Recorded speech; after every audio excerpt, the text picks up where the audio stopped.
A yau ne BBC ta tattauna da ɗan gidan babban jarumin nan Rabilu Musa ɗan Ibro wanda ya taka rawar gani a Kannywood. Shi dai wannan babban jarumi ya shigo masana'antar Kannywood ne sakamakon yin babban wani aiki da wannan babban furodusan da kuka sani na Kannywood ya ɗauko shi, ma'ana mai shadda.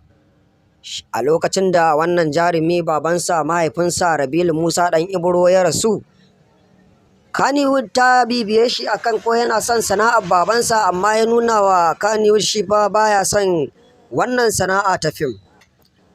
Da aka bibiye shi yayi akai ya ce shi dai baya son wannan harka.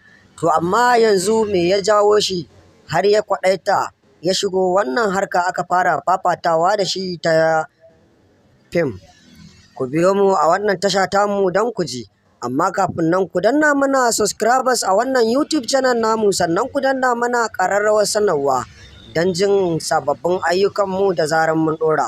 Shi dai wannan jarumi ya shaidawa BBC cewa ya shigo harkar Kannywood ne sakamakon cewa akwai wasu jarumai wanda suka bayyana a cikin Kannywood suna yin fina-finai don Allah ya ba su siffa irin ta mahaifinsa ko kuma murya irin ta mahaifinsa. Suna ci da buguzun akan wannan baiwar da Allah ya musu, suna nuna cewa su ne 'ya'yan Rabilu Musa ɗan Ibro.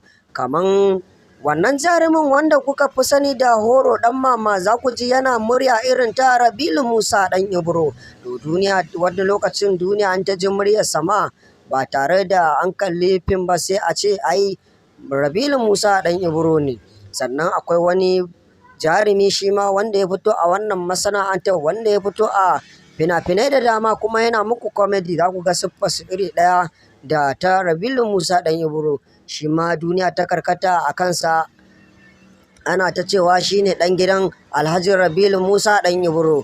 To shi ne wannan abun ya ƙona wa wannan jarumi rai, akan suna zuwa an hira da su ce su ne 'ya'yan Rabilu Musa ɗan Ibro. Shi ne yadda kirji ya fito ya ce shi ma yana so ya fara harkar nan, sai ya bibiyi manya-manyan jaruman ko kuma producers ɗin a sama, su Rarara, su Bashir mai shadda, su Abdul Aman mai kwashewa, da su Sarki Alinu, da su Falalu Dorayi, da su Adam A Zango. Ya bibiye su ya ce yana son ya fara wannan harka ta fim. Shi ne aka fara fita da shi babban fim. Yanzu jarumin ya fara fitowa a fim kuma ya fara bayyana wa duniya shine asalin ɗan gidan Rabilu Musa ɗan Ibro.